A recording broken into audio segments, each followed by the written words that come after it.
Dissent within any legislative body is inconvenient. It's inefficient. Those who express differing viewpoints are a nuisance. And yet, we've seen that our own system of government has gone to great lengths to make sure that no one person and no one group of people can accumulate too much power, because we've seen the dangerous effects of that. We've understood that there are greater values than efficiency and lack of annoyance that people experience when there is disagreement and dissent. And for that very reason, our founding fathers set up a system of government that splits up power along two axes, vertical and horizontal. Along the vertical axis, we have federalism that says that most of the power is actually supposed to be left with the states and their political subdivisions. A few specific enumerated powers are given to the federal government. And then it also separates power along a horizontal axis. Within the federal government, we've got a branch that makes laws, a branch that enforces them, and a branch that interprets them. But within the legislative branch, our branch, it's split up even further. The House and the Senate. And then the Constitution goes on to say that each of those houses will have the ability to make their own rules. The Senate rules echo what's found in the Constitution. They echo it by making sure that no one group of people and no one person can accumulate too much power, even when they have a simple majority behind them. That's because so highly do we value dissent and the benefits that it brings to society that we want to protect it. So these Senate rules, while not directed by the Constitution themselves, were promulgated pursuant to constitutional authority, and they reflect the very same values. What the Democrats are trying to do right now is to undermine each of these things.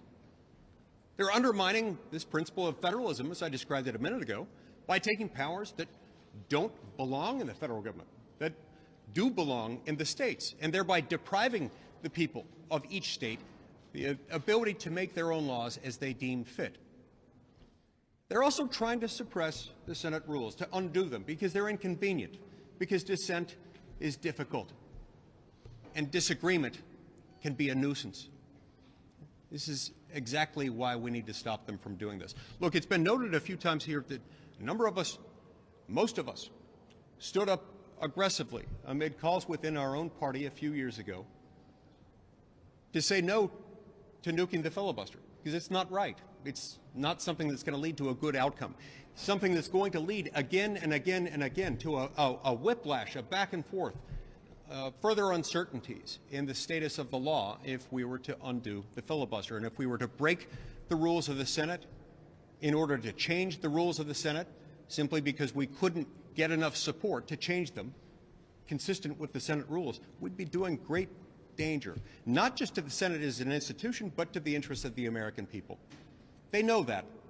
What's so strong is their push and their desire to ram through a radical leftist agenda that they're willing to ignore these features of the Constitution and the interests that have come to be embodied in the United States Senate.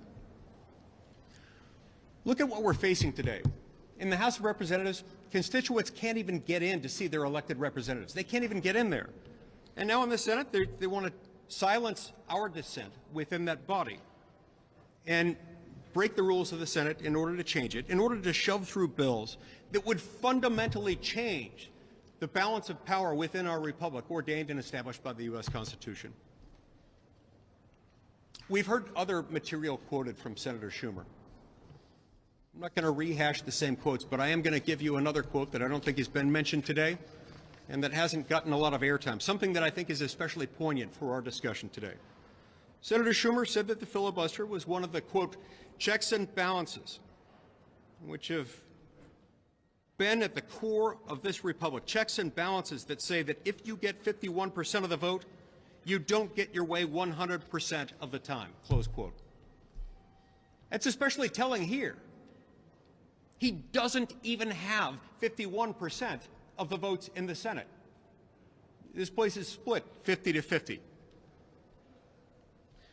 Look, he foretold that these checks would be evaporated by the nuclear option. He was right then. And he was right then to say that this is what we call an abuse of power. He should take his own advice and he should stop this now.